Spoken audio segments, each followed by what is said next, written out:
दफ्तर में गुजारने के बाद उसके बाद वीकेंड पे आई वाज इन डबलिन। और ये वाला जो हफ्ता गुजरा, जो पिछला हफ्ता गुजरा सारा, वो भी बहुत बिजी गुजरा। और साथ वीकेंड मैंने लाटविया में गुजारा। जिस तरह मैंने जाने से पहले लास्ट वीक कहा था कि लाटविया में इस वीकेंड मैंने होना है, और वहाँ पे मैं इसीलिए जा रहा हूँ कि मैं जहाँ जाके देखूँ कि क्या ऑप्शंस हैं। मैं इसलिए मेंशन करना चाहता हूँ, ब्रीफली करूँगा, कोशिश करूँगा ज़्यादा लंबा ना करूँ, लेकिन मैं इसलिए इसको मेंशन करना चाहता हूँ क्योंकि इस प्रोग्राम का मकसद सिर्फ ये नहीं है कि आपको यूके में इमिग्रेशन स्टेटस दिलवाया जाए। इस प्रोग्राम का मकसद हरगिज़ ये नहीं है। इस प्रोग्राम का मकसद है आपको हर तरह की इंफॉर्मेशन देना और फिर आपके ऊपर छोड़ना कि आप ज़िंदगी के बारे में क्या फ़ैसला कर सकते हैं। अब उसके बाद अगर आप फिर भी कहते हैं कि नहीं जी हमने यहीं पे रहना है और हमने यहीं पे वो जिस तरह से भी हो कोई ना कोई वो एप्लीकेशंस करते रहना है, जितने भी पैसे लगते हैं लगाते रहना है, जितना भी टाइम लगता है लगाते रहना है, या ये चीज़ है, या दूसरी तरफ ये है कि हाँ अगर यहाँ पे कानून बहुत सख्त हो गया है और यहाँ पे हमें वो नहीं करने दे रहे तो हम कहीं और जा सकते हैं, कोई और ऑप्शंस अवेलेबल हैं, तो उसमें क्या है। मैं जो इतनी ट्रैवलिंग कर रहा हूँ उसका मकसद सिर्फ ऑप्शंस देखना है। उसका मकसद हरगिज़ ये नहीं है कि मैं बस अपनी छुट्टियां गुजार के आता हूं जाके, मेरे पास इतना टाइम होता ही नहीं। सो इनका ये जो मैं अभी लेटेस्ट ट्रिप लगा कर आया हूं लाटविया का, इसका मैं आपको एक ब्रीफ बता दूं। मैं था रीगा में। रीगा मौसम बहुत ठंडा था, बहुत ज़्यादा सर्दी थी, माइनस में टेम्परेचर था, लेकिन सारा वक्त बारिश से वो ठंड फिर भी बेहतर थी, बिकॉज एक दफ़ा आप ग्लव्स पहन लो और टोपी पहन लो सर पे तो फिर इतना बुरा हाल नहीं होता। बाय एनीवे, ऑप्शंस क्या है वहाँ पे, वहाँ का कानून क्या कहता है। वहाँ पे ईस्टर्न यूरोप के अंदर होते हुए उन कंट्रीज़ के अंदर इतने ऑप्शंस बन जाते हैं। अब मैं एक कबाब शॉप में गया, मुझे भूख लगी तो मैं कबाब शॉप में गया, मुझे पढ़ के बड़ी खुशी हुई कि वहाँ पे साइड पे हलाल लिखा हुआ था। अब वहाँ पे मैं एक्सपेक्ट नहीं करता था कि शायद हलाल लिखा होगा, लेकिन उस दुकान पे हलाल लिखा हुआ था। अंदर गए, टर्किश लोग भी थे बीच में जो अपना खाना शाना कर रहे थे वहाँ पे और कबाब बना रहे थे। अब इस तरह के बहुत सारे ऑप्शंस बन सकते हैं। पाकिस्तानी कबाब की एक शॉप नज़र आई मुझे वहाँ पे, एक दुकान जहाँ पे जाके आप पाकिस्तानी कबाब खा सकते हैं, यानी आपको सीख कबाब और उस तरह की चीज़ें मिलती हैं वहाँ जाके। सो मैं उससे ही बड़ा हैरान हो रहा था कि ये चीज़ें ऐसी हैं। कानून क्या कहता है वहाँ का कि अगर आप वहाँ पे पैसे इन्वेस्ट करना चाहते हो, आप बिजनेस इन्वेस्ट कर सकते हो, उस बिजनेस के अंदर इन्वेस्ट कर सकते हो। आप अगर 35,000 यूरोज लगा सकते हो तो वहाँ से आपका काम शुरू हो सकता है, जो कि बहुत अच्छा है। और भी काफ़ी ऑप्शंस हैं। ये इस तरह की चीज़ें नहीं कि मैं बैठ के आपको सारी लिस्ट कर दूंगा, यहाँ पे सब कुछ अभी बता दूंगा। मकसद ये बताने का ये है कि मैं एक थोड़ी सी एक वो तीली लगाऊं कहीं पे कि लोग सोचना तो शुरू करें।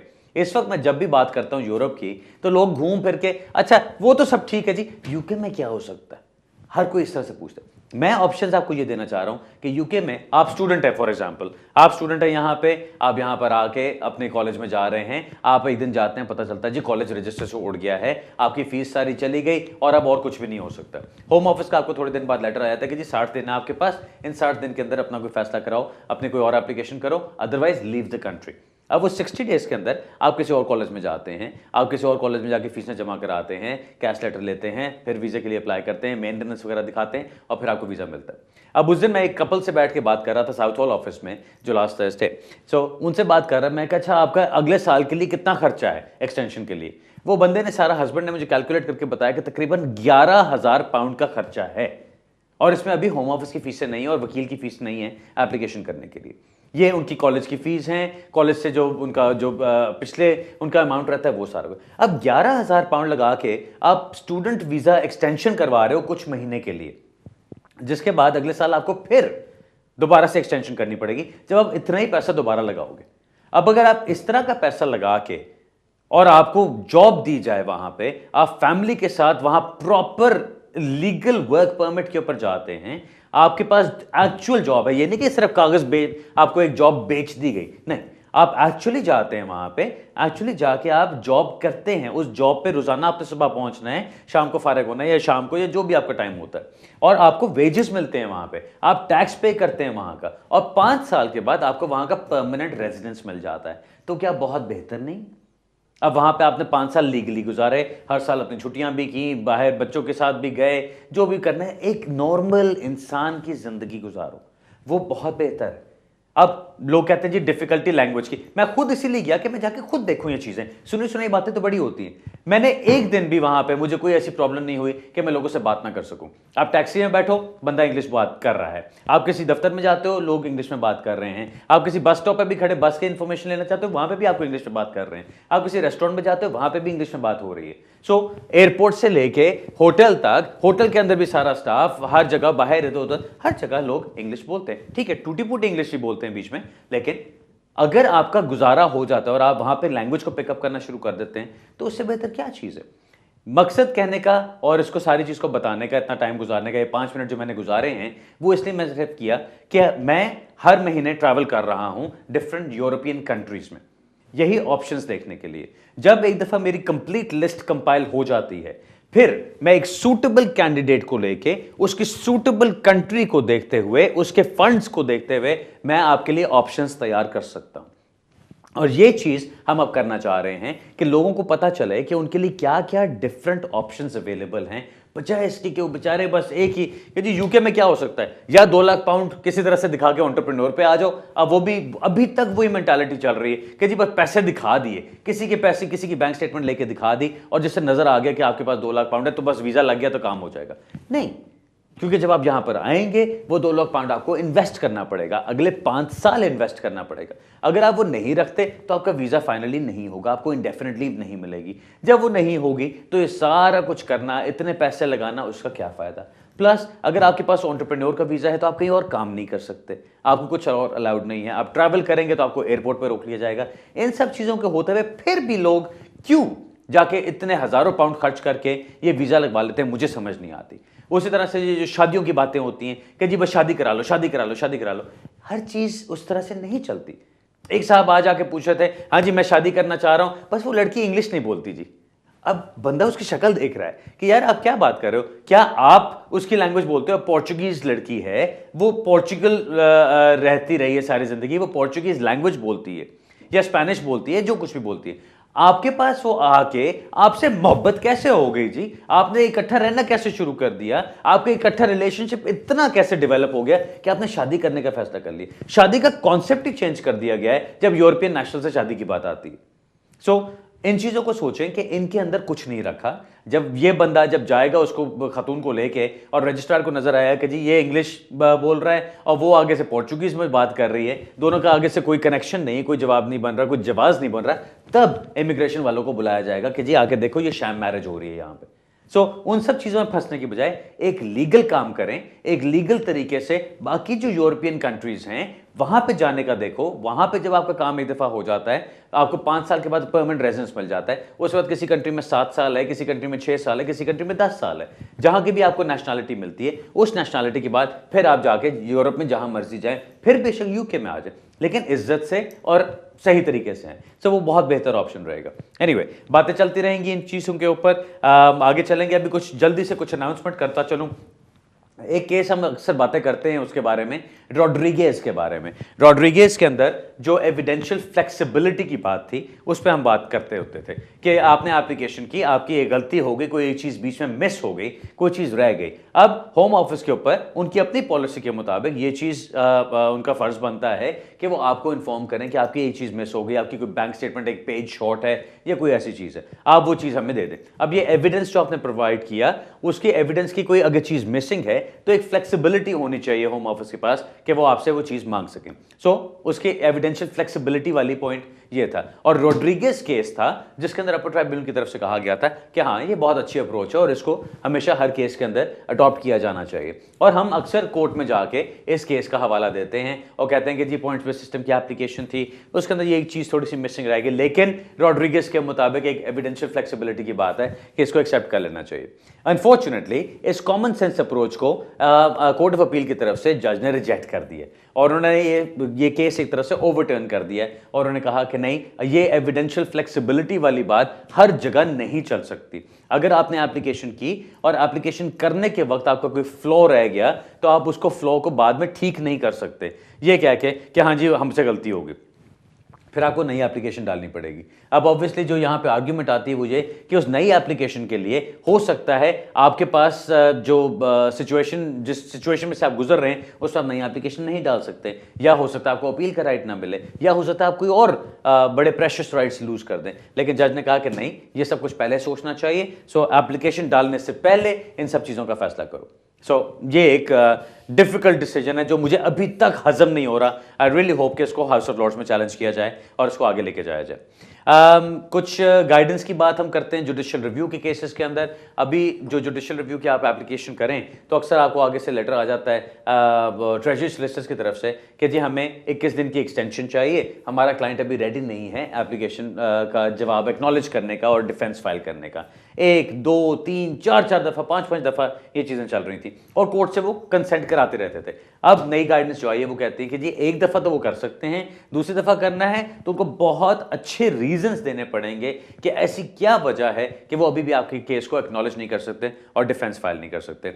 सो ये this is the case of R on the application of Jasbir Singh versus secretary of state. So ये केस है। उसके अलावा नई एप्लीकेशंस अप्रैल से, हर साल अप्रैल में एक बहुत अच्छी खबर आती है कि जी होम ऑफिस की फीसें चेंज हो रही हैं। सो वो टाइम आ गया है। 6 अप्रैल से मेरा ख्याल है, आई थिंक 6 अप्रैल से जो फीसें चेंज हो रही हैं, उसके बाद जो चीज़ें वो एक्सपेक्ट कर रहे हैं, नेचुरलाइजेशन की फीस इस वक्त 794 पाउंड्स है, उसको बढ़ा के 906 पाउंड किया जा रहा है। नेचुरलाइजेशन अगर जॉइंट एप्लीकेशन करते हैं यानी हस्बैंड वाइफ दोनों इकट्ठे करते हैं तो उनको पूरी अलग अलग फीसें नहीं देनी पड़ती। उनको अगर इकट्ठा करना है तो 1652 पाउंड वो हो जाएगा। आपकी जो अभी हम सबसे कॉमन एप्लीकेशन जो हमारी FLR एप्लीकेशन होती हैं जिसकी फीस इस वक्त 578 पाउंड है, उसको बढ़ा के 601 पाउंड कर दिया जाएगा। ILR की अगर आप एप्लीकेशन करते हैं यानी इंडेफिनिट लीव टू रिमेन की 10 साल की बेस पे या उसकी बेस पे वर्क परमिट की बेस पे या कोई भी चीज़, उसकी करंट फीस अभी जो 1051 चल रही थी उसको बढ़ा के 1093 कर दिया जाएगा यानी 1093 पाउंड। बहुत सारी और भी एप्लीकेशंस हैं जिनकी सारी फीसों के बारे में उन्होंने बताया हुआ है, लेकिन जो इम्पोर्टेंट वाली वो मैंने आपको बता दी हैं। जो डिपेंडेंट्स वाली फ़ीसें हैं जो इस वक्त वो 433 पाउंड चल रही थी, उसको भी बढ़ा के कितना किया जा रहा है, वो नज़रों के सामने से इस वक्त गुजर गया है, बट एनीवे हाँ 433 से बढ़ा के 601 हो रहा है जी वो भी। सो बेसिकली डिपेंडेंट्स की एप्लीकेशंस और जो मेन एप्लीकेंट्स की हैं उनकी फ़ीस को अब सेम कर दिया जाएगा, जो कि काफ़ी ज़्यादती वाली बात है। आज से कुछ अर्सा पहले देखें तो अगर 500 एंड आई थिंक कितनी 568 थी पहले या समथिंग लाइक दैट, उससे जो फीस थी उसके अंदर होम ऑफिस की फीस जो थी वो उससे तकरीबन आधी आ जाती थी। फिर उन्होंने जो लास्ट चेंजेस की उसके अंदर उन्होंने कह दिया कि जी 578 मेन एप्लीकेंट की होगी और 433 डिपेंडेंट की हो जाएगी। और अब जो चीज़ नज़र आ रही है वो ये है कि अगर मेन एप्लीकेंट की फ़ीस 601 पाउंड है तो डिपेंडेंट की फ़ीस भी 601 पाउंड कर दी गई है। सो अब ये 6 अप्रैल से अब ये चीज़ आएगी। अब मैं उन लोगों से पूछूंगा, जब मेरी फ़ीस पूछते हैं और मैं बताता हूं कि मेरी फ़ीस ये होगी तो कहते हैं अच्छा जी कितने कम हो सकते हैं। जब होम ऑफिस अपनी फ़ीस जितनी मर्जी बढ़ा ले तो वो सब पे करते हैं, मेरी फ़ीसों पे कम कराने पे आ जाते हैं। चलें खैर, इस हफ्ते का टाइम टेबल क्या है? आज तो मैं फिंचली ऑफिस में था, कल इंशाल्लाह अपने इल्फर्ड ऑफिस में हूँ, वेंसडे को दोबारा फिंचली ऑफिस में, थर्सडे को साउथ हॉल ऑफिस में और होपफुली फ्राइडे को मैनचेस्टर में लोगों से मुलाकात होगी। अगर आपका इंटरेस्ट है मैनचेस्टर का या बर्मिंघम का तो फ़ौरन अपना इंटरेस्ट जमा कराइए। अगले 2 दिन में फिर मैं फैसला कर लूँगा कि मैं कहाँ पे जा रहा हूँ, जहाँ पे ज़्यादा डिमांड आएगी मैं वहाँ चला जाऊँगा। अदरवाइज़ पे मैनचेस्टर ऑफिस में इंशाल्लाह वहाँ पे लोगों से मुलाकात होगी। अब नाज़रीन अपने सवाल जवाब की तरफ चलते हैं। मुझे पता काफ़ी लोग वेट कर रहे हैं, मुझे बार बार बताया भी जा रहा है, सॉरी आपको इंतज़ार कराया। पहली कॉल लेते हैं जी। हेलो अस्सलाम वालेकुम। वालेकुम सलाम जी अली जी कैसे हैं आप? ठीक है, खैरियत जी, बिल्कुल ठीक ठाक। एक्चुअली मेरे 5 इयर्स कंप्लीट होने जा रहे हैं नेक्स्ट मंथ में। रेफ्यूजी स्टेटस है मेरे पास, तो इंडेफिनेट लीव के लिए अप्लाई करना है। मैंने ये पूछना है आपसे कि मेरे डिपेंडेंट बेटा आया था, अभी वो अंडर 18 आया था 3 साल पहले, अभी वो 21 साल का हो चुका है, तो वो मेरा केयरर बना हुआ है और पार्ट टाइम स्टूडेंट है। पहले उसने GCSE कंप्लीट किया यहाँ पर जी, और अभी वो पिछले साल से फ्री है, मेरा केरर बना हुआ है, 1 साल हो गया है। ठीक। तो मुझे किसी ने कहा है कि अब वो आपका डिपेंडेंट नहीं रहा और वो आप उसको लुक आफ्टर नहीं करती, वो आपको लुक आफ्टर करता है। तो अब मैंने ये पूछना है कि क्या वो मेरे साथ ही इंडेफिनेट लीव के लिए इंटाइटल होगा या उसके लिए कोई प्रॉब्लम है, आप या कोई मैं बेनिफिट्स केरर लेना लेती हैं? उसका छोड़ दूं या किसी और को केरर अपना बना लूं? आप कोई बेनिफिट्स लेती हैं जी? जी, बेनिफिट लेती हूँ और ईएमए ले रही हूँ और डीएलए ले रही हूँ। ओके, सो डिसेबिलिटी लिविंग अलाउंस भी मिल रहा है आपको, और जो बेटा जी आपका जी केरर चल रहा है उसको केरर्स का भी अलाउंस मिल रहा है?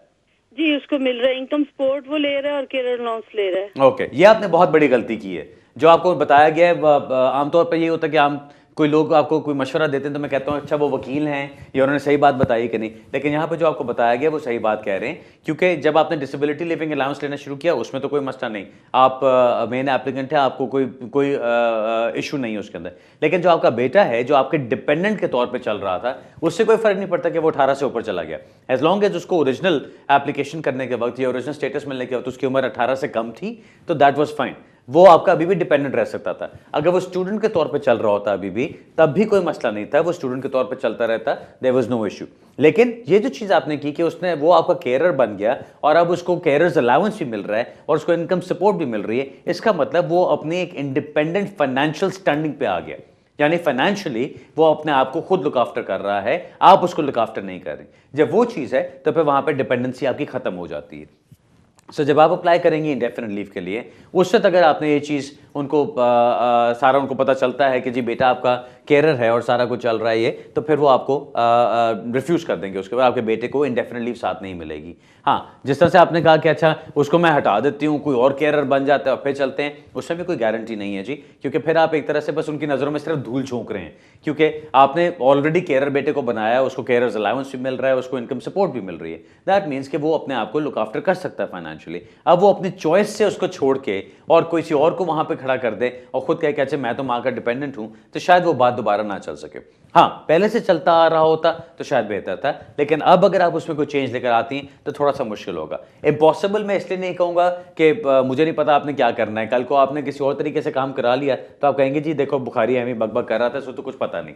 लेकिन जो लीगली स्पीकिंग आपने मुझसे पूछा, मैं उसके बारे में आपको जो जवाब दे रहा हूं उसमें यह है, अगर आपके डिपेंडेंट कोई चल रहा है, आपका बेटा है, बेटी है, कुछ भी आपके डिपेंडेंट के तौर पे वो चल रहे हैं, अगर वो शादी कर लेते हैं या वो जॉब शुरू कर देते हैं, फाइनेंशियली अपने आप को वो लुक आफ्टर करना शुरू कर देते हैं, तो आप डिपेंडेंट नहीं रहते। मेरे पास एक केस आया था, वो खातून आई आके जी मैं काम करना शुरू कर दिया, मैं बड़ी खुश हूँ जी, मैं फुल टाइम काम कर रही हूँ, सारा कुछ है। मैंने बता दिया उनको, मैं कहा जी आप अगर काम करती रहती हैं तो आपकी डिपेंडेंसी उस तरह से नहीं चलती। बीच में थोड़ा सा टाइम अगर काम का आपका गुजर भी गया, लेकिन फिर आपको वापस डिपेंडेंट बनना पड़ा फैमिली का, तो उस तरह से चीज़ चल सकती है। अब आपकी केस में भी यही है, अगर आपने वो चीज़ की, अगर उसने भी आपकी सारी जो बेनिफिट्स वगैरह हैं उसको छोड़ के और वो वापस आपका डिपेंडेंट बन जाता है और जेन्युइनली आपका डिपेंडेंट होता है, तो फिर उसको डिपेंडेंसी पे इंडेफिनिट लीव मिल सकती है। लेकिन अगर आप इंडेफिनिट लीव के वक्त अप्लाई करते हैं और उसमें बताते हैं कि जी वो आपका केयरर है और उसको डिसेबिलिटी, उसको वो केयरर्स अलाउंस मिल रहा है और इनकम सपोर्ट मिल रही है, तो फिर मुश्किल होगा कि आपको आपके बेटे को भी इंडेफिनिट लीव मिलेगी। ओके, आई एम सॉरी जी, बुरी खबर है आपके लिए। नाज़रीन, अब एक ब्रेक का टाइम हो रहा है, ब्रेक से वापस आके मैं वादा करता हूँ कोशिश करूंगा ज़्यादा से ज़्यादा जल्द से जल्द जितने केसेस ले सकूँ, जितने कॉल्स ले सकूँ कॉल्स लूँगा, फिर आपसे बात करते हैं, मिलते हैं थोड़ी सी देर में। तो पाकिस्तान में मेरा कुछ नहीं है, काइंडली आप बता सकते हैं कि मेरा किसी भी उसकी बेस पे कुछ इधर हो सकता है? ओके, चल मैं बताता हूँ जी। सर आप आ रहे हैं विजिट वीज़ा पे सिंस 1995। पहले तो मैं इस बात पे हैरान हूँ कि अभी तक आपको उन्होंने रोका नहीं कि आप इतना टाइम रह के जाते हैं यहाँ से। आपको किसी वक्त भी वो प्रॉब्लम डाल सकते हैं कि जी आप यहाँ पर आते हैं और आप 5 महीने रह के जा रहे हैं, जबकि आपको मैक्सिमम 6 मंथ्स रहना अलाउड है। एक तो ये चीज़, बट एनीवे वो अलग है, बिसाइड्स द पॉइंट। आपका जो ये क्वेश्चन है कि आपके लिए कोई ऑप्शन यहाँ पे बन सकता है कि नहीं, इस बेसिस पे तो आपका कोई ऑप्शन नहीं बनेगा जी, क्योंकि आप विजिट वीज़ा पे आते हैं, या तो आप ये प्रूव करें कि उस बच्ची की डिपेंडेंसी आपके ऊपर है कंप्लीटली, आपको अगर यहाँ से भेजा जाता है वापस तो वो बच्ची भी यहाँ पे नहीं रह सकती, तो फिर जाके आपका कोई केस बनता है उनके साथ। सो वो चीज़ तो नहीं बनती आपकी, क्योंकि ऑब्वियसली जब आप यहाँ पे नहीं होते तो फिर उनको कोई बच्चे को कोई लुक आफ्टर करता है, वो फिर भी स्कूल कॉलेज अपना जाती है, वो फिर भी अपने रोज़मर्रा की डेली काम शाम करती है सारे। सो अगर एक महीना भी वो गुजार लेती है आपके बगैर, तो even that is enough to show कि कोई इतनी ज़्यादा आपके ऊपर डिपेंडेंसी नहीं है उनकी। सो उस डिपेंडेंसी वाला आपका कोई स्टेटस नहीं बनेगा। बाकी बातचीत है कि जी आपकी बहनें जो हैं वो ब्रिटिश नेशनल्स हैं, क्या उसकी बेस पे कुछ हो सकता है? उसके ऊपर भी बहुत मुश्किल लगता है, बिकॉज आपकी बातों से यही लगता है कि आपकी कोई एज भी बहुत ज़्यादा नहीं है, कोई आपने मुझे अपनी कोई डिसेबिलिटी के बारे में नहीं बताया, कोई आपकी ऐसी एज का इशू नहीं है कि जिसमें कि मैं कह सकूं कि by reason of age, illness और डिसेबिलिटी आप अपने आप को रोज़मर्रा के कामों में लुक आफ्टर नहीं कर सकते, क्योंकि ये वो कंडीशन है जिसके बेस पे आप किसी को यहाँ पे स्पॉन्सर कर सकते हैं। सो अगर आपकी सिस्टर्स में से किसी एक ने आपको स्पॉन्सर करना है यहाँ फॉर परमानेंट रेजिडेंस, तो उनको ये दिखाना पड़ेगा कि आप एज या इलनेस या डिसेबिलिटी की वजह से अपने आप को लुक आफ्टर नहीं कर सकते, और वो अफोर्ड नहीं कर सकते कि आपको कोई हेल्प वहाँ पे प्रोवाइड की जाए। सो वो सिर्फ इमिग्रेशन रूल्स में रहते हुए वो चीज़ हो सकती है। सो ये तो चीज़ आपके लिए नहीं चलेगी। हाँ, एक जो चीज़ ज़रा थोड़ा सा लॉन्ग शॉट है जहाँ पे शायद आपका काम बन सके, वो सिर्फ तब है कि अगर आप अपने सिस्टर्स के ऊपर फाइनेंशियली डिपेंडेंट हैं, एक पे या दोनों के ऊपर आप उनके ऊपर कंप्लीटली डिपेंड होती हैं, और वो कहीं किसी यूरोपियन कंट्री में जाके रहना शुरू कर देती हैं, आप वहाँ पे जाके उनको ज्वाइन कर सकते हैं, बिकॉज वहाँ फिर इमिग्रेशन रूल्स अप्लाई नहीं होंगे, वहाँ पे फिर यूरोपियन रूल्स अप्लाई होंगे। और अगर वो वहाँ पे आप उनको ज्वाइन कर लेते हैं और उसके बाद आप 6 महीने बाद, साल बाद वो वापस आना चाहते हैं यहाँ पे, तो फिर आप भी उनके साथ आ सकते हैं, बिकॉज फिर डिपेंडेंट फैमिली परमिट पे आप उनके साथ आ सकते हैं। बट वो एक बिल्कुल डिफरेंट किस्म की बात है। जो आपने अभी मुझे अपनी सिचुएशन बताई, मैंने कोशिश ये की कि उसके अंदर जो ठक ठक ठक ऑप्शंस फौरन समझ आते हैं मैं आपको वो बता दूं, तो उस पर कोई बहुत ज़्यादा ऑप्शंस आपके पास नहीं है, एक्सेप्ट अगर आप यूरोप की तरफ निकलते हैं। सॉरी सर, अगला सवाल लेते हैं जी। हेलो। हेलो जी। हाँ जी सर, नमस्कार। हेलो जी। हेलो, हाँ जी सर, नमस्कार। जी जी। मैंने पूछना था कि 8 साल यहाँ स्टडी करने के बाद एक लड़का जो कि इलीगल था, 18 साल का होने के बाद वापस अपनी कंट्री इंडिया चला गया, हाँ ठीक है सर। और उसने वहाँ जाके किसी और कंट्री में अप्लाई करना है एज ए स्टूडेंट, ठीक। जैसे आपने बताया कि किसी यूरोपियन कंट्री में चला जाए या कनाडा या ऑस्ट्रेलिया में ट्राई करे, हाँ। वहाँ की ये जो चीज़ उसकी 8 साल में इलीगल रही है, ये उसके आड़े आएगी या नहीं आएगी? सेकेंड थिंग, कि अगर वो वापस यहाँ पे 1 साल बाद आना चाहता है तो क्या वो आ सकता है स्टूडेंट वीजा पे? अभी जो वो गया था उसको निकाला गया था कि खुद गया था? नहीं, अपनी मर्जी से गया, अपनी टिकट लेके गया। अपनी टिकट लेके अपनी मर्जी से? पकड़ा तो नहीं गया था ना, डिटेंशन सेंटर में तो नहीं था? नहीं, कहीं भी नहीं पकड़ा गया। यहाँ से उसका पुलिस सर्टिफिकेट बनवाया था, तो ठीक है। जो इमिग्रेशन के पुलिस सर्टिफिकेट होता है। ओके, चलो ठीक है। और बस यही सवाल है आपका? सवाल आपका यही है, कुछ और भी है? हाँ, एक चीज बस और, वैसे तो उसने कनाडा के लिए अप्लाई करना है, लेकिन अगर इन केस उसका वहाँ नहीं होता तो क्या वो यहाँ आ सकता है या किसी यूरोपियन कंट्री में जाके, जैसे ये आपने स्टार्टिंग में नए ऑप्शंस बताए हैं, वो उसके लिए कुछ कारगर हो सकते हैं? ओके, चलो मैं बताता हूँ जी। अब आप गौर से सुनो सर जी। पहला सवाल आपका ये कि वो यहाँ पे 8 साल इलीगल रह के गया है लेकिन अपनी मर्जी से चला गया था, तो क्या 1 साल बाद दोबारा आ सकता है? हाँ, कानून के मुताबिक वो 1 साल के बाद दोबारा अप्लाई कर सकता है, लेकिन क्या उसको माना जाएगा कि वो सही वीज़ा के ऊपर आ रहा है, ये देखने वाली बात है। अगर वो जाके अप्लाई करता है लेट्स से स्टूडेंट के तौर पे, अब पहले वो 8 साल यहाँ पे ओवरस्टे हुआ, वापस चला गया अपनी मर्जी से, अब जाके स्टूडेंट वीज़ा के लिए अप्लाई करता है, शायद उसको इस बात पे रिफ्यूज़ कर दें कि भाई आप पहले जाके 8 साल रहे थे, हमें नहीं एतबार कि आप वापस आओगे। ठीक। दूसरी चीज़, वो अगर एंटरप्रेन्योर के लिए अप्लाई करता है, वो 2 लाख पाउंड वाला जो बिजनेस वीज़ा होता है, अगर उसके लिए अप्लाई करता है, हो सकता है वो कहें कि नहीं जी हमें एतबार नहीं है कि आप वाकई यहाँ पर आके अपना बिजनेस करना चाहते हो। सो डिफरेंट चीज़ें हो सकती हैं। अब बात है कि अगर वो कहीं कनाडा, ऑस्ट्रेलिया, कहीं और किसी कंट्री में जाना चाहता है, तो ये 8 साल वाली प्रॉब्लम उसके लिए आएगी कि नहीं। अब 1 साल के बाद यूके भी कहता है कि जी लीगली आप अलाउ कर सकते हो सकता है बाकी किसी कंट्री के लिए अप्लाई करें, वहाँ पे भी वो ये चीज़ पूछ सकते हैं उससे कि भई आप पहले वहाँ पे गए थे, क्या हुआ, कैसे हुआ, तो वो अपनी जो भी उसकी सिचुएशन होगी उसके मुताबिक जवाब दे सकता है। सो आड़े आने वाली बात तो मैं नहीं कहूँगा, उसके बाद भी इस चीज़ के होते हुए भी काम हो सकता है। अब फाइनल क्वेश्चन आपका कि यूरोप पे उसके क्या ऑप्शंस हो सकते हैं। सर यूरोप में जिस तरह से मैं देख रहा हूँ, जितनी डिफरेंट कंट्रीज़ हैं, जितनी डिफरेंट लॉज हैं, जितने डिफरेंट ऑप्शंस हैं, उनको अगर आप गिनना भी शुरू करो ना तो वो आप उसको गिन नहीं सकते। बिकॉज यूके में एक वक्त था कि 72 ऑप्शंस थे यूके के इमिग्रेशन करने के, अब 5 रह गए हैं।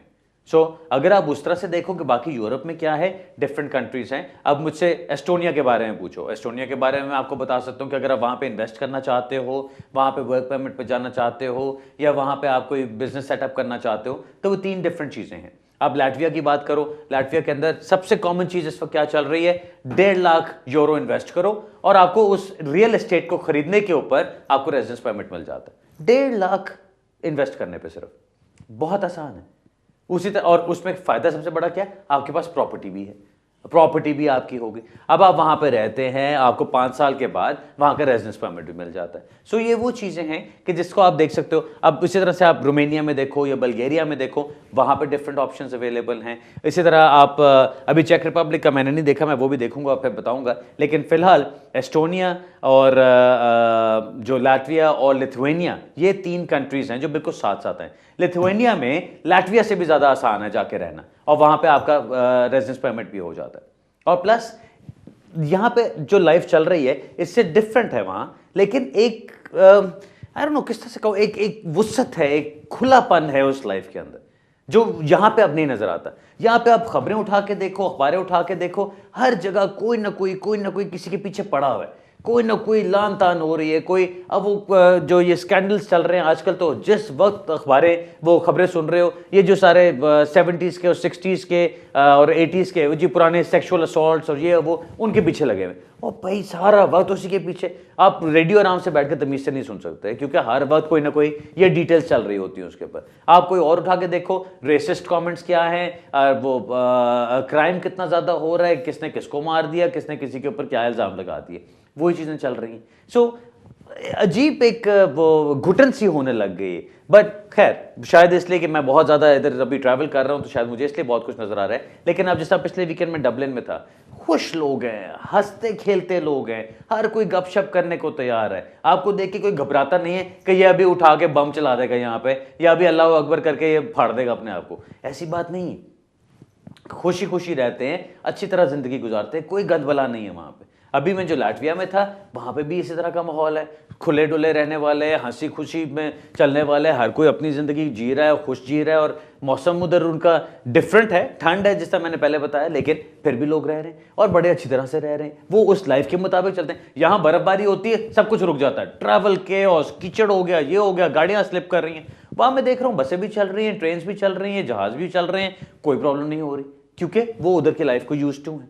सो कहने का मतलब ये कि ये इन कंट्रीज के अंदर बहुत सारे ऑप्शंस अवेलेबल हैं, बहुत डिफरेंट किस्म के ऑप्शंस अवेलेबल हैं, डिपेंडिंग अपॉन आप कितना पैसा इन्वेस्ट कर सकते हो। ऐसी भी कंट्रीज हैं जहां पे आप कहो कि जी मैंने जाके टेनेंसी एग्रीमेंट ले लिया है, मैं घर ले रहा हूं वहां पे रेंट पे 10,000 यूरो पे, मुझे वहां का रेजिडेंस परमिट साल का मिल जाता है। कमाल है, ये तो कॉन्सेप्ट ही नहीं है अभी तक लोगों को। यहाँ पे ये जी 2 लाख पाउंड करो तो वर्क परमिट करो, तो ये तो सारी 2 नंबरियां करके देख लेते हैं। बजाय इसके अगर आप वहां जाके आपको काम करने की इजाजत मिल जाती है और आपने एक घर ले लिया जहां पे आप 10,000 यूरो साल का आपने पे करना है, और वो रेंटल एग्रीमेंट के ऊपर आपको वहां पे रेजिडेंस परमिट मिल जाता है और आप काम करके अपनी फैमिली को साथ रख सकते हो, तो क्या बुरा। और 5 साल गुजारो, रेजिडेंस परमिट फिर मिल गया आपको। सो ऑप्शंस अगर आप पूछोगे जी कितने हैं, तो बेतहाशा हैं। मैं अब मेरा जो टारगेट है वो ये कि मैंने इन कवानीन के अंदर, इन कानून, इन सारे रूल्स को मैंने अपने आप के अंदर इतना डाउनलोड कर देना कि मैं इसका इंसाइक्लोपीडिया बन जाऊंगा। सो इंशाल्लाह जब वो वक्त आएगा तो फिर मुझसे जो मर्जी जहां से मर्जी पूछ लेना। अभी जो कंट्रीज का मैं नाम लेता हूं, इनके बारे में कुछ भी पूछ लो, इनका मैंने इंसाइक्लोपीडिया नॉलेज जमा कर ली है सारा। सो इसके बाद मैं आपको बहुत इंफॉर्मेशन दे सकता हूं। ओके, अगला सवाल लेते हैं जी। हेलो हेलो जी, हाँ जी, वालेकुम जी। अली भाई, मैंने 2 सवाल पूछने हैं। एक तो ये कि अपने बारे में मैंने पूछना था कि तकरीबन 5 साल पहले मैं आया था फैमिली के साथ जी। तो उसमें फैमिली के साथ आया था, उसमें वाइफ और 3 बच्चे थे। तो उनको वो आए थे, उनमें से HSMP पे आए थे, तो मैं डिपेंडेंट था। ठीक। अब तकरीबन साल 1.5 साल पहले मेरी लड़ाई हो गई, तो जिसमें ये हुआ कि मतलब मुझे फिर वाइफ ने जो है ना डिपेंडेंट पे नहीं रखा। जब उसने इंडेफिनिट लगवाया तो सिर्फ बच्चों का और अपना लगवा लिया। ठीक। तो उसके बाद मुझे तकरीबन 6-7 महीने ऐसी तंगी हुई। उसके बाद मैंने पता करवाया कि जहाँ वो रहते थे, तो कोर्ट के थ्रू फिर मैंने बच्चों को मिलने की इजाज़त ली। अभी मुझे तकरीबन 2 हफ्ते पहले इजाज़त मिली है बच्चों को मिलने की। उन्होंने कहा कि आप 2 वीक के बाद मिल सकते हैं, मगर मेरे पास वीज़ा कोई नहीं है क्योंकि मैं तो डिपेंडेंट था। तो मैं तो तब फिर कुछ करवा नहीं सका, जाहिर उन्होंने मेरा करवाया नहीं और कंट्री मैंने छोड़ा नहीं बच्चों की वजह से। अब मुझे मतलब ये कि कोर्ट की तरफ से तो परमिशन मिल गई, मुझे 2 वीक के बाद उन्हें मिलना है। तो मेरा सवाल ये कि मुझे अब अपना लीगल स्टेटस किस तरह से करना चाहिए, क्योंकि मैं तो डिपेंडेंट नहीं रहा। ठीक, और अगर वो ठीक है, आप उसी पे ना करें। और बताएं मुझे जी, और बताएं, और क्या सवाल है आपका? मतलब मुझे कौन सी एप्लीकेशन करनी चाहिए और किस बेस पे करनी पड़ेगी और मतलब कितनी देर लगेगी। और दूसरा सवाल ये है कि मेरा एक दोस्त है, उसका बिजनेस वीजा उसने अप्लाई किया था, एंटरप्रेन्योर, 50,000 पाउंड वाला। ठीक, और उसकी रिजेक्शन आ गई थी, तो अपील उसने की, तो अपील में उसका हो गया जी। तो अपील में हुआ तो होम ऑफिस ने अपर ट्राइब्यूनल में 5 दिन के अंदर कर दिया। ठीक, उसके फर्स्ट ट्राइब्यूनल के अगेंस्ट। जी वो जी, ये पूछना था कि अब वो उसका क्या होगा। वो थोड़ा सा परेशान था कि मतलब चलिए अब आप गौर से सुनिए ये जी। उसको थोड़ा सा ये जो दूसरा सवाल आपने पूछा, उसका मैं आपको पॉसिबली कोई जवाब दे नहीं सकता, बिकॉज अभी ये है कि एप्लीकेशन की, एप्लीकेशन रिफ्यूज हुई, आपने अपील की, जज ने अपील अलाउ कर दी, होम ऑफिस ने अपील उसके खिलाफ कर दी। सिंपल बात है, ना मुझे उसके मेरिट्स पता है, ना मैं आपको कुछ वो डिसीजन मैंने देखा है जज का कि मैं आपको बता सकूं कि जज ने कोई एरर ऑफ लॉ किया है कि नहीं। सिर्फ इतना बता सकता हूं कि जज ने अगर कोई एरर ऑफ लॉ किया है जिसको आइडेंटिफाई किया जा सकता है, तब आपके डिसीजन को सेटिस्फाइड किया जाता है और फिर दूसरा डिसीजन उसकी जगह पे किया जाता है। सो सिर्फ उसके ऊपर बात हो सकती है। सो दूसरे सवाल का तो मैं आपको कोई जवाब नहीं दूंगा इसके ऊपर क्योंकि वो उनकी केस के ऊपर डिपेंड करता है, उनके मेरिट्स के ऊपर डिपेंड करता है। जो पहला आपका सवाल था, आपको कॉन्टैक्ट मिल गया है बच्चों के साथ, कॉन्टैक्ट ऑर्डर आपको मिल गया है, यानी अब आप बच्चों के साथ रेगुलरली मिल सकते हैं।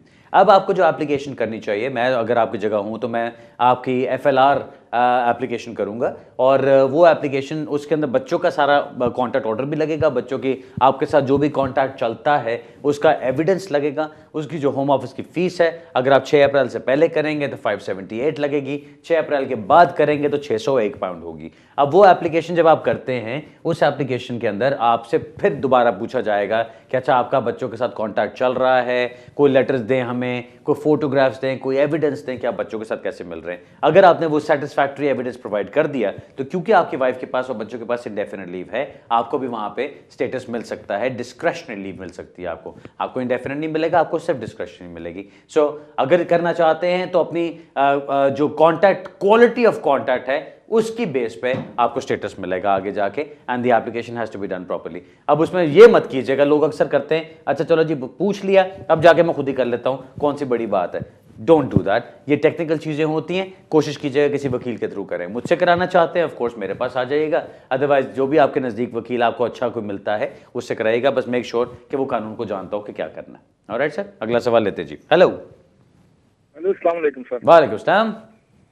सर मेरा क्वेश्चन इस तरह से है कि मैं अप्रैल 2004 में एज ए स्टूडेंट आया था यूके में। 2002 और मेरी 2004 अप्रैल में 4 ठीक। तो मेरी मिसेज ने मुझे 2007 में दिसंबर में as a student dependent join किया था। मेरे 2 बच्चे हैं, एक 5 साल का, एक 4 साल का है, वो यूके में पैदा हुए हैं। ठीक।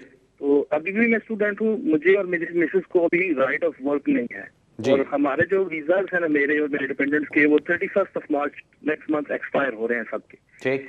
अभी मैं तो, मुझे 10 ईयर कंप्लीट हो जाएंगे नेक्स्ट मंथ, तो मैं अपनी ILR on the basis of long residency apply करूंगा। तो मैं पूछना चाह रहा था कि अपनी मिसेज के लिए मैं अगर FLRO करता हूँ और बच्चों को मैं, तो क्या वो ओवरस्टे हो जाएंगे जब उनका वीजा एक्सपायर होगा? और इन द मीनवाइल अगर मुझे ILR मिलता है तो क्या वो एलिजिबल होंगे नेशनलिटी के रजिस्ट्रेशन के लिए या नहीं? और मेरी मिसेज के कितने चांसेस हैं कि वो FLRO पे डिस्क्रिशनरी लीव मिलेगी या नहीं? क्योंकि अभी हम 18,600 तो क्राइटेरिया मीट नहीं कर सकते। ओके, चलें बस ठीक है जी, मैं बताता हूँ आपको। Thank you very much for being very very concise. आपने काफी लंबा सा सवाल बहुत अच्छे लफ्ज़ों में पूछ लिया, तो मैं आपको उसी तरह से ठक ठक करके सारे जवाब दे देता हूँ। नंबर 1, आप जब अप्लाई करते हैं अपनी इंडेफिनिट लीव के लिए, आप लॉन्ग रेजिडेंस के ऊपर अप्लाई करेंगे। ऑब्वियसली वाइफ और बच्चे आपके साथ डिपेंडेंट्स उस पर नहीं हो सकते, बिकॉज लॉन्ग रेजिडेंस की जो एप्लीकेशन होती है वो सिर्फ एक मेन एप्लीकेंट की होती है। आपका जब इंडेफिनिट लीव लग जाती है, अगर उस दौरान आपने वाइफ को और बच्चों को अप्लाई नहीं किया होता, तो आप ये मत सोचे कि वो एज ओवरस्टेज काउंट होंगे। बच्चे तो आपके ओवरस्टेज काउंट नहीं होंगे, लेकिन वाइफ के लिए साथ एप्लीकेशन डाल दीजिएगा। उनके लिए आप FLR एप्लीकेशन साथ डाल सकते हैं, जिसमें आपने ये बताना है कि जब आपको स्टेटस मिल जाता है, आपके स्टेटस के साथ आपके वाइफ के स्टेटस को कंसिडर किया जाए। अब जो बात है कि जी उनको डिस्क्रिप्शन लीव मिलेगी कि नहीं मिलेगी, मिल तो जानी चाहिए। एविडेंस अपना सारा साथ लगाएं कि कब से वो आपके साथ रह रहे हैं, क्योंकि आपने बताया काफ़ी साल से वो आपके साथ हैं। बच्चों की जो आपने एजेस बताई हैं, एक मेरे ख्याल आपने बताया गालबन 6 साल का है और एक 4 साल का है, या देयर अबाउट्स, उनकी एजेस से पता चलता है कि वो अगर यहीं पैदा हुए हैं तो वाइफ आपकी काफ़ी अरसे से आपके साथ रह रही हैं। अगर वो सारे सालों का आप एविडेंस लगा देते हैं तो उनको डिस्क्रिप्शन लीव फ़ौरन मिल जानी चाहिए, and it should not be a problem. वो आपको 10 साल की रूट पे डाल देंगे, यानी वाइफ को 10 साल की पार्टनर रूट पे डाल देंगे डिस्क्रिप्शनरी तौर पे। जहाँ तक बच्चों का सवाल है, उनकी कोई एप्लीकेशन अभी डालने की जरूरत नहीं। जब आपकी इंडेफिनिट लीव हो जाती है, क्योंकि बच्चे आपके यूके में पैदा हुए हैं, आप उनके लिए डायरेक्टली अप्लाई कर सकते हैं कि उनको आप ब्रिटिश नेशनल्स के तौर पर रजिस्टर करा लें। वाइफ आपकी उसके अंदर ऑब्वियसली नहीं आएंगी। वाइफ आपकी जो होंगी उनका बिल्कुल सेपरेट मैटर होगा। बच्चे क्योंकि आपके यहां पैदा हुए हैं, अंडर 18 हैं, आपको जैसी इंडेफिनिट लीव मिलती है आप उनको रजिस्टर करा सकते हैं as British nationals. Best of luck sir. अगला सवाल लेते हैं जी। हेलो जी, अस्सलाम वालेकुम जी। वालेकुम जी, मैंने आपसे ये पूछा, मैं 97 में मैं आया था जी। अच्छा, तो साइलम किया था मैंने, साइलम को फॉलो नहीं किया। ठीक। और उसके बाद 2007 में उन्होंने मुझे कांटेक्ट किया, मुझसे आईडी वगैरह मांगी। ठीक। तो वो मेरी वाइफ ने, वो मैरिड हो चुकी थी मेरी उस वक्त, लेकिन रजिस्टर्ड नहीं थी, सिर्फ निकाह था। हाँ, तो मेरे बच्चे भी थे, जो बच्चे 2002 में पैदा हुए, एक बच्चा 2004 में पैदा हुआ, एक बच्चा 2006 में पैदा हुआ। ठीक। तो सारे के सारे ब्रिटिश नेशनल थे सारे। हाँ, तो अपना मैंने ये सिर्फ पूछने के अपना लेगेसी में मेरा उस बच्चों की तरफ से तो कोई केस नहीं है जी। तो मैंने अपने ये पूछना, मैं अपनी वाइफ के साथ बजाय नहीं रहा, और मुझे सिर्फ ये पूछना है कि अपना अब मेरा करस्पॉन्डेंस उम्र के साथ चल रही है, वो सिर्फ और सिर्फ उस पे है कि 2010 में मैंने अपने डाला था मैंने, तो अब उसका उन्होंने एक्नॉलेजमेंट भी भेजी थी। फिर 2012 में उन्होंने मुझसे फोटोग्राफ मांगी, वो भी मैंने फिर सर आप अभी तक लेगेसी के पीछे इंतजार कर रहे हैं? हाँ जी, आप अभी तक लेगेसी का इंतजार कर रहे हैं? जी, क्योंकि मेरी मैरिज रजिस्टर्ड नहीं है, बच्चों के बर्थ सर्टिफिकेट में मेरा नाम नहीं है, मैं अपनी मिसेज के साथ नहीं रह रहा, तो मुझे समझ नहीं आ रही। बच्चे मेरे सारे बड़े हैं, 2002 में पैदा हुए, 4 में पैदा हुए, 6 में पैदा हुए। फिर निकाह पे हैं, वो औरत, वो लेडी मेरे से पैसे लेती रही और कहती है तुम्हारा डब्बा ही जाएगा, तुम नहीं वापस जाओगे। मेरी आधी फैमिली, मेरे डैड भी फौत हो गए, सारी मेरी फैमिली खत्म हो गई है पीछे पाकिस्तान में। अच्छा जी, अब आप क्या चाहते हैं? सारा पैसा भी वो लेगी, सब कुछ। मेरी एक होमवर्क सिर्फ और सिर्फ लॉन्ग ये कि मैं 97 में असाइलम किया था, इवन मुझे उन्होंने वर्क परमिट भी मुझे वो इशू किया था, नेशनल इंश्योरेंस नंबर भी इशू किया था, लेकिन मैंने उसको फॉलो नहीं किया। मैं तस्वीरें भी भेज चुका हूँ। चलें, अब आप रुक जाए। अब आप और से सुनिए। आपका मैटर वो है जो कि एक बिल्कुल वो छाला नहीं बन चुका होता है, उसको जितना मर्जी कुरेदते रहो वो दर्द ही देगा, आपको तकलीफ ही देगा और कुछ भी नहीं होगा। अभी आपने उसको जो लेगेसी में इंतजार कर रहे हैं और करते ही जा रहे हैं, उसमें आपको कुछ भी नहीं मिलना सर। अभी तक तो लेगेसी के सारे जो कंसिडरेशंस थी वो खत्म हो चुकी हैं। जो लोग अभी तक इंतजार कर रहे हैं बैठे हुए, जब तक वो कोई नई एप्लीकेशन नहीं डालते, कोई पेड एप्लीकेशन नहीं डालते, उनका चांस भी नहीं बनता। मैं तो आपको यही कहूंगा कि आप होम ऑफिस की फीस लगा के एक नई एप्लीकेशन डालें, उसके अंदर सारा कुछ एक्सप्लेन करें। अगर आपके बच्चों के बर्थ सर्टिफिकेट से आपको नाम नहीं लिखा हुआ तो आप कह सकते हैं कि जी ये बच्चे मेरे हैं, अगर आप चाहो तो इसका डीएनए टेस्ट कराया जा सकता है। अब वो डीएनए टेस्ट अगर आप करा के साथ लगा देते हो और बच्चों को प्रूफ लगा देते हैं कि आपके ही हैं, तो वो आपका केस बन जाता है। ये बात तो नहीं कि आपकी वल्दियत बिल्कुल डिनाई की जा सकती है, ऐसी बात तो नहीं है। एक तो ये चीज़ है जो आप कह रहे हैं कि जी वो पैसे लेती रही और आपका काम कुछ भी नहीं हुआ, उसका काम पैसों के साथ तो कोई ताल्लुक नहीं होना चाहिए। लेकिन यही चीज़ है कि अगर आप कोई एप्लीकेशन करना चाहते हैं, पहले आप उनसे बात करें कि वो आपको हेल्प करने को तैयार हैं कि नहीं। अभी आपको अगर सही तरीके से किया होता, आप जितने साल से आपके बच्चे आपके साथ हैं, आपके बच्चे पैदा हो रहे थे, आप इकट्ठे रह रहे थे, अगर डिक्लेयर किया होता तो कब का आपके पास भी ब्रिटिश नेशनैलिटी आ चुकी होती। लेकिन बस आपने वो काम सही नहीं किया। आपने वो बताया कि जी आपके वालिदैन की डेथ हो गई, ये वो सारा कुछ। मुझे इस चीज़ें सुन के बहुत शदीद दुख भी होता है, अफसोस भी होता है कि आप किस चीज़ के पीछे इतनी इतनी ज़िंदगी गुजार देते हैं यहाँ पे और फिर भी आपका काम नहीं होता। सो कम से कम अगर इतना कुछ आप लूज़ करें तो कोई फ़ायदा तो उठाते, वो फ़ायदा भी नहीं उठाया हुआ आपने। उसी तरह से आप अभी भी कोरे के कोरे ही रह गए हैं। इतने साल के आप 97 के आप आए हुए हैं यहाँ पे, 97 से अब तक देखें आपको कितने 15-16 साल गुजर जा रहे हैं। सो मेरा तो ख्याल है कि आपको बड़ा कुछ सोचना चाहिए था यहाँ पे। आप अभी भी बच्चों को साथ इन्वॉल्व कीजिए। बच्चे आपने अभी बताया कि आपके 18 साल से कम उम्र के हैं, उनको साथ इन्वॉल्व कीजिए, उनके साथ कांटेक्ट का होगा आपका, बच्चों की अपनी वल्दियत प्रूव करें, फिर एप्लीकेशन डालें, फिर बात बनेगी। ये जो आप कर रहे हैं कि आप इंतज़ार ही कर रहे हैं बैठे हुए, इसके अंदर मुझे नहीं लगता कि कोई आपकी खास सेंस बनती है।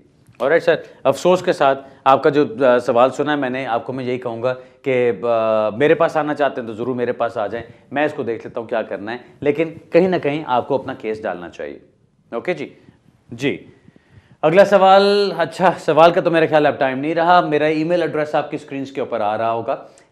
मैं इस वक्त ईमेल का आज मैं खास जिक्र सिर्फ इसलिए करना चाहता हूँ क्योंकि अब मैं ये यूरोपियन ऑप्शंस की बात कर रहा हूँ। अगर आप इनमें से किसी ऑप्शन के अंदर इंटरेस्टेड हैं तो प्लीज़ इस तरह का सवाल नहीं भेजना है कि जी मैं कहीं यूरोप में जाना चाहता हूँ, मेरे लिए क्या ऑप्शंस हैं। That doesn't do anything for me. अगर आप करना चाहते हैं अपने केस को टेलर मेड एडवाइस के लिए आप मिल सकते हैं आके, क्योंकि ये क्या होगा, एक बंदा जो पढ़ा लिखा बंदा है उसको मैं किसी वर्क परमिट पे शेफ के तौर पे नहीं डालूंगा। एक बंदा जो शेफ है, एक स्किल्ड आदमी है, उसको मैं ये नहीं कहूंगा कि भाई आप किसी स्कूल में टीचर लग जाएं जाके। सो आईटी का कोई एक्सपर्ट है तो मैं उसको उसके मुताबिक उस कंट्री में भेजूंगा और उस जॉब पे भेजूंगा जो उसको सूटेबल रहती है। ये एक बिल्कुल नया कॉन्सेप्ट है। आप इस कॉन्सेप्ट को अगर अप्रिशिएट करें, अंडरस्टैंड करें, तब पता चलेगा कितनी बड़ी बात कर रहा हूं। मैं ये चीज कह रहा हूं कि मैं आपको देखते हुए, आपकी स्किल्स को देखते हुए, आपकी एजुकेशन को देखते हुए, आपके एक्सपीरियंस को देखते हुए उसके मुताबिक आपको ऑप्शंस ऑफर कर सकते हैं। ठीक है। सो आपने कहीं पे भी अगर जाना है तो आपको अपनी तरबियत के मुताबिक और अपनी ट्रेनिंग के मुताबिक ऑप्शंस मिलने चाहिए। ये नहीं कि जी एक ही जगह पे हर एक को ठोसते जाओ कि जी एक काम हो गया था तो अब सबका मैं वही काम कर देता हूं। ऐसा नहीं है। अपनी सिचुएशन बताइए, आके हमसे मिलिए, तब आपको आगे एक्सप्लेन किया जाएगा कि क्या किया जा सकता है। ईमेल का मकसद इसलिए था सिर्फ कि अगर कोई बात करनी है, आप उसके ऊपर अपना एक छोटा सवाल कोई भेजना चाहें तो वो जरूर भेजिए। लंबे और या ओपन किस्म के सवाल ना भेजिएगा।